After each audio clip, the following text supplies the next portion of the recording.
আসসালামু আলাইকুম, আমি ডাক্তার সিজান সরকার। আমার পাশে আছেন মোনার মামা। মামা কিছু কথা বলবেন। আসসালামু আলাইকুম। আমরা এসেছি রাজশাহী পুরাতন 10 তলা, যেটা 40-45 বছর আগে থেকে ছিল। তখন রাজশাহীতে 10 তলা অ্যাভেলেবল ছিল না, এই একটাই ছিল, অনলি ওয়ান। আর এই জন্য এই আমরা রিক্সা অথবা ওই ভ্যান অথবা অন্য কোনো যানবাহনকে বলতাম যে 10 তলা বলে চলো। কিন্তু এখন অ্যাভেলেবল 10 তলা, 11 তলা, 12 তলা থেকে 17 তলা পর্যন্ত হয়ে যাওয়াতে এই 10 তলার মানটা কমে গেছে। এটা সাধারণত সাধারণ বীমা ভবন, তার মানে সাধারণ বীমা কর্পোরেশনের এটা নিজস্ব ভবন। এখানে আরও কিছু অফিস আছে, রাজশাহী কৃষি উন্নয়ন ব্যাংক, সরকারি বা পিএলসি, তারপরে যে অডিট অফিস আছে, এরকম অনেক কিছু অফিস আছে। এগুলো হয়তো সাধারণ বীমাকে ভাড়া দিতে হয়। তো এই 10 তলা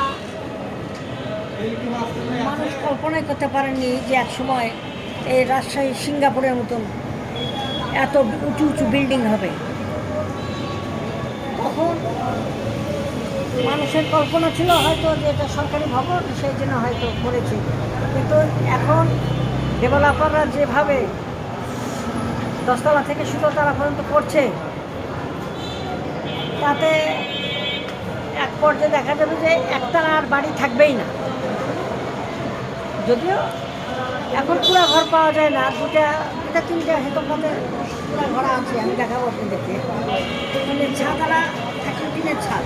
কিন্তু এখন ম্যাক্সিমামই বিল্ডিং হয়ে গেছে। সব বিল্ডিং হয়ে যাওয়ার কারণে রাজশাহীর চেহারা কিন্তু সিঙ্গাপুরের মতন হয়ে গেছে। হ্যাঁ, কঠিন। এই রাজশাহীকে বলা হয় সবুজ সিটি, পরিষ্কার সিটি, হ্যাঁ, রোগমুক্ত সিটি। আবার গাছগাছপালার সিটি। এই যে দেখেন কত সুন্দর সুন্দর গাছপালা দেখা যাচ্ছে। হ্যাঁ, তো রাজশাহীর একটা নাম আছে, একটা ঐতিহ্য, শিক্ষানগরী। রাজশাহীর শিক্ষানগরী। এখানে বিভিন্ন জায়গা থেকে মানুষ পড়তে আসে। রাজশাহী বিশ্ববিদ্যালয় যেটা এত বড় যে এশিয়ার মধ্যে বোধহয় দ্বিতীয়।